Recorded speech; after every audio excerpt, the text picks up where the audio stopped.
Life for people like me wasn't the worst. It was much worse for older people who felt the hunger. It was 1938. Europe stood at a precipice where the uneasy calm before the storm stretched over the continent like a shroud. In Spain, civil war had already ravaged the land, leaving behind broken families and shattered cities. Mary Elmes, a young Irish woman with a fierce determination, found herself in the heart of this chaos. She could have stayed in Ireland, safe from the horrors unfolding across Europe, but she chose a different path. Mary had been a scholar, studying languages and excelling at university, but the suffering she saw during the Spanish Civil War pulled her away from academic life. The plight of the children, lost, hungry, and scared, became her driving force. She couldn't stand by and watch. The image of wide-eyed children clutching their mother's skirts haunted her. So she made a decision. She would fight, not with weapons, but with compassion. As 1938 turned to 1939, the war in Spain slowed, but another, much darker conflict was brewing on the horizon. The Nazis were rising to power, and soon Europe would be plunged into the horrors of World War II. Mary's work in Spain led her to France, where refugee camps began to overflow with people escaping the tyranny spreading across the continent. Many of them were Jewish, fleeing the rising anti-Semitism that was sweeping through Germany and its occupied territories. It was in these camps that Mary first encountered the true face of despair. Families torn apart, children separated from their parents, and the ever-present threat of deportation to Nazi concentration camps. The camps themselves were overcrowded and under-resourced, but the fear in the air was even worse than the hunger or the cold. And the children, those innocent, confused children, looked to Mary with eyes that asked questions she could never answer. Mary couldn't stand to see it. She had to act. Through her work with the American Friends Service Committee, a Quaker humanitarian group, Mary began working tirelessly to save as many children as she could. She coordinated with resistance groups, used her own car to transport children, and smuggled them out of the camps under the Nazis' watchful eyes. Each trip was a gamble, each child a reminder of how thin the line was between life and death. One rainy morning in the south of France, Mary arrived at a refugee camp, her heart heavy with the knowledge of the latest Nazi orders. All Jews, especially children, were to be rounded up and sent to the dreaded concentration camps. The families in the camp were already in a state of panic, whispers spreading like wildfire through the barracks. Mothers held their children tightly, trying to hide their fear, but Mary could see it in their eyes. They knew what was coming.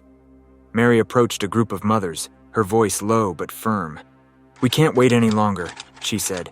"We have to get them out now." The mothers nodded, but their faces were pale with fear. How could they hand their children over, even to Mary, when there was no guarantee they would survive? "Trust me," Mary whispered, bending down to the height of one of the little girls, her bright eyes brimming with confusion. "I will keep them safe. I promise." The mothers, with no other choice, kissed their children goodbye, and Mary, hiding them in the back of her car, drove away from the camp with a pounding heart. Each mile she drove felt like a lifetime. Nazi checkpoints littered the roads, and the risk of being caught grew with each one. But she kept going. The children huddled together, too scared to speak. At one checkpoint, a Nazi officer stepped forward.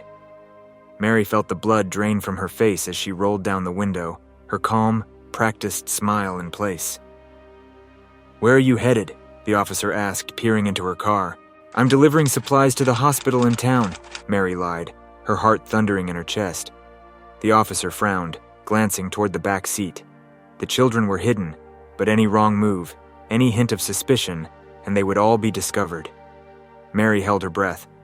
"Move along," he finally said, waving her through. Mary exhaled slowly, her hands trembling on the wheel as she drove away. It had been close, too close. But the children were safe. For now. Each time Mary smuggled children out of the camps, she knew she was walking a tightrope. One wrong move, one moment of hesitation, and the consequences would be unimaginable. Yet despite the dangers, she refused to stop. For every child she saved, there were hundreds more who needed her. And with each new rescue, the risk grew higher. But Mary's determination only grew stronger. The children's lives weighed on her heart, and she knew she had to keep going. Her work expanded, and she became more involved with the French resistance. She wasn't just saving children now, she was defying the Nazi regime itself. Her quiet defiance became a beacon of hope for the families trapped in the camps, who looked to her as their last, best chance at survival. The choice to risk everything, for the sake of the children, weighed on Mary Elmes every single day. With each life she saved, her name became more whispered among the resistance fighters, but also, dangerously, among Nazi informants. Mary had always been a humble woman, never seeking glory or recognition. But now she found herself at the center of a life-or-death mission, far larger than anything she had ever imagined. It was the summer of 1942. The camps were swelling with refugees, and the Nazis' hold on France had tightened like a vice. Deportations were becoming more frequent. The French authorities, collaborating with the Nazis, were rounding up Jewish families, forcing them onto trains bound for concentration camps. The rumors about what happened at these camps, Auschwitz, Treblinka, Bergen-Belsen, were dark and terrifying. But for the families trapped in the camps, the rumors were all too real. Mary had learned of an impending deportation at the Rivesaltes camp. Hundreds of Jewish families, including children, were marked for deportation in just a few days. She could hear the murmurings of terror in the camp, the anxious whispers as the news spread like wildfire. She had no time to lose. She gathered a group of children, some no older than 3 or 4, into her car. As they huddled together, their little bodies trembling with fear, Mary reassured them with a soft voice. "We'll be safe soon," she whispered, though her own heart pounded in her chest. "I promise." The roads were more dangerous than ever, with increased patrols and tighter restrictions. Every mile was a gamble. She had never driven so carefully in her life, watching every movement, scanning every shadow on the horizon. The checkpoints had become more frequent, with Nazi soldiers scrutinizing everyone, searching for signs of resistance. At one particularly tense checkpoint, a young Nazi officer approached her car. His cold eyes narrowed as he inspected her papers. Mary forced herself to remain calm, her heart racing as the officer's gaze flickered toward the back seat. The children were hidden under blankets, silent, their breath barely audible. One wrong move, one small noise, and it would all be over. "Where are you headed?" the officer demanded, his voice cold and suspicious. Mary smiled softly, her hands steady on the wheel. "I'm delivering medical supplies to a clinic nearby," she replied, keeping her voice calm and even. The officer frowned, stepping closer to the car, his hand resting on his weapon. For a moment, Mary thought it was all over. Her pulse raced, her mind scrambling for a way out. But then, with a grunt, the officer waved her through, his interest fading. As the car rolled away, Mary exhaled slowly, her hands trembling. That had been too close, far too close, but the children were safe for now. She glanced in the rearview mirror, catching a glimpse of the wide-eyed children, their faces pale with fear. She had done it again.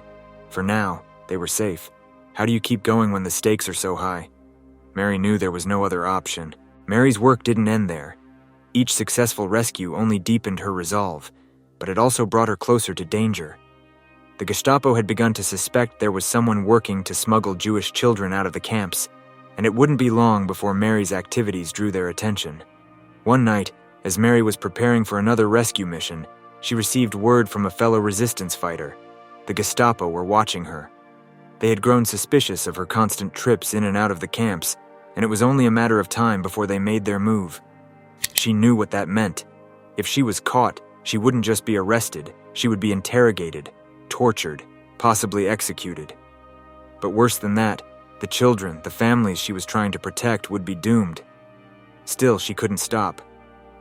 "I can't turn my back on them now," she told her contact, her voice steady despite the rising fear in her chest. "The children need me." Her contact shook his head, his face grim. "You don't understand. They're closing in. You have to go into hiding." Mary refused. She knew that hiding would mean abandoning the children who still needed her. Her heart couldn't bear it, so she continued, despite the looming danger, despite the threat of capture. The Gestapo was closing in. Would Mary Elmes escape their clutches? It was in early 1943 that Mary's luck ran out. She had been smuggling children from the camps for months, saving countless lives, but the Gestapo had finally caught up with her. They arrested her one cold February morning. She was taken to Friends prison, a notorious holding cell for those suspected of working with the resistance. The walls of Friends were cold and unforgiving, the air heavy with the sound of chains and distant screams. Mary knew that the Gestapo interrogated prisoners without mercy. She had heard the stories of people who went in and never came out the same, or never came out at all. During her imprisonment, the Gestapo questioned her relentlessly, demanding names, details, any scrap of information about the resistance network she had been working with. But Mary, though scared, refused to break. She had known this moment might come, and she had prepared herself. No matter what happened to her, she would not betray the children or the families she had worked so hard to protect. The weeks in Friends dragged on, each day a new test of her willpower. But Mary held on, drawing strength from the memories of the children she had saved. She knew she couldn't give in. And then, unexpectedly, she was released. To this day, no one knows exactly why the Gestapo let her go. Perhaps they hadn't gathered enough evidence. Perhaps they underestimated her. But Mary walked out of Friends prison, her spirit bruised but unbroken. After her release from Friends prison, Mary Elmes found herself in a strange new reality. The terror she had faced behind those walls, the constant fear that her every word could doom the children she had saved, still haunted her. She had seen the worst of humanity during her imprisonment, and yet, she had emerged from the darkness with her resolve intact. But the world outside had changed. The war raged on, and the Nazis' grip on France seemed stronger than ever. Still, Mary could not allow herself to rest. The war wasn't over, and neither was her mission. Even after the Gestapo's interrogation, Mary Elmes refused to give up her fight. Mary returned to her humanitarian work with renewed determination, but the stakes were higher than ever. The Gestapo had their eye on her now, and any misstep could lead to another arrest, or worse. The Jewish children in the camps faced an even greater threat as the Nazis accelerated their deportation efforts, sending more and more families to the gas chambers at Auschwitz and other death camps. But Mary was not alone. By now, she had become deeply embedded in the underground network of the French resistance, a group that worked tirelessly to undermine the Nazi regime and save as many lives as possible. Her work had grown from smuggling children out of the camps to becoming a critical link in the resistance chain, helping to transport Jewish families to safe houses, forging documents, and providing food and shelter to those on the run. One of the most heart-wrenching moments came when a group of resistance fighters brought her a young boy, barely 5 years old. His parents had been taken by the Nazis, and he had been hiding in the countryside, terrified and alone. When Mary looked into his eyes, she saw the full weight of the horror he had lived through. "Where is my mama?" he asked, his voice trembling. Mary knelt down, tears welling in her eyes. How could she tell him the truth? How could she explain that his mother had likely been taken to a place from which there was no return? She pulled him into her arms, holding him tightly. "You're safe now," she whispered, her voice thick with emotion. "I'm going to take care of you." She knew that she couldn't replace what he had lost, but she could offer him a chance to survive, to live beyond the cruelty of the Nazis. As the war drew on, Mary's work became even more dangerous. The Gestapo had cracked down hard on resistance efforts, arresting anyone even remotely suspected of aiding Jews or resistance fighters. Informants were everywhere, and trust became a rare commodity. Mary had to be more cautious than ever, disguising herself and her missions with even greater care. There were nights when she would lie awake, wondering if the next day would be the one where it all ended. But she never allowed herself to give in to fear. The children needed her. That was all that mattered. In early 1944, just a year after her release from prison, Mary faced one of her most harrowing moments. The Gestapo had raided a safe house where several Jewish children were hiding. A contact within the resistance sent word to Mary, warning her that the Gestapo were searching for anyone involved in the operation. Mary's heart raced as she considered her options. She knew that if she was captured again, there would be no mercy. The Nazis had grown ruthless in their final push to eradicate the Jewish population in France, but she also knew she couldn't abandon the children. They were her responsibility, and she couldn't let them fall into the hands of the Nazis. With little time to spare, Mary made a daring decision. She disguised herself as a local peasant woman, covering her face with a scarf and walking straight into the heart of the town where the Gestapo were searching. Her heart pounded in her chest, but her steps were steady. She made her way to the safe house where the children were hiding in a basement, terrified and silent. "We need to leave now," she whispered urgently to the resistance fighters guarding them. The escape was a blur of fear and adrenaline. Mary led the children through back alleys and fields, always one step ahead of the Nazi patrols. They reached the outskirts of the town just as the sun began to rise, and Mary finally allowed herself to breathe. The children were safe for now. The war finally came to an end in 1945, and with it, the nightmare that had consumed Europe for 6 long years. But for Mary, the end of the war did not bring a sense of triumph. Instead, it brought a quiet, overwhelming exhaustion. The weight of what she had seen, what she had experienced, sat heavily on her shoulders. She had saved hundreds of children, but she knew that thousands more had been lost. Mary's work during the war was nothing short of extraordinary, but she never sought recognition. She returned to a quieter life, leaving behind the chaos and devastation of war. For decades, her story remained largely untold. She didn't boast of her accomplishments, nor did she seek praise for the lives she had saved. To her, the children were all that mattered. It wasn't until many years later that her story began to emerge, pieced together by the children she had rescued, now adults, living full lives thanks to her courage. In 2013, long after her passing, Mary Elmes was posthumously honored by Yad Vashem as Righteous Among the Nations, an award given to non-Jews who risked their lives to save Jews during the Holocaust. It was a recognition that was long overdue. One of the children Mary saved, now a grandfather himself, spoke of her with tears in his eyes. "Without Mary, I wouldn't be here today. She gave me a chance at life when the world had given up on me." Mary Elmes' life after the war seemed to return to the quiet, unassuming path she had always preferred. But even in this calm, there was a world forever changed by her bravery, a world filled with children she had saved, children who were now living lives that they would never have had if it weren't for her. For years, Mary lived in near anonymity, her incredible acts of heroism known only to those she had directly touched.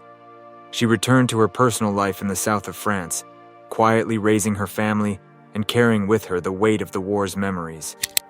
But for the children she had rescued, her name was never forgotten. Many of those she saved had been too young to remember her face or the specific moments of their escape. But as they grew, their families would speak of the Irish woman who had risked everything to save them. In France, Spain, and even beyond, Mary Elmes became a quiet legend, a figure spoken about with reverence and gratitude by those who owed her their very existence.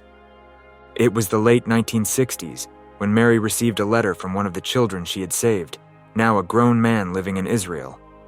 He had pieced together the fragments of his memory and family stories, and through research, he finally discovered her name. He wrote to her, pouring out his heart in gratitude. He told her about the family he now had, his children and grandchildren, lives that existed only because of her bravery. Mary read the letter, her hands trembling. She hadn't sought out these kinds of accolades. She had never told her own children about her work during the war. To them, she was simply their mother, a quiet, intelligent woman who had lived through a difficult time in history. But this letter, this reminder of the lives she had touched, stirred something deep within her. She wrote back, though her response was modest. She thanked him for his kind words, but as always, she downplayed her role in the war.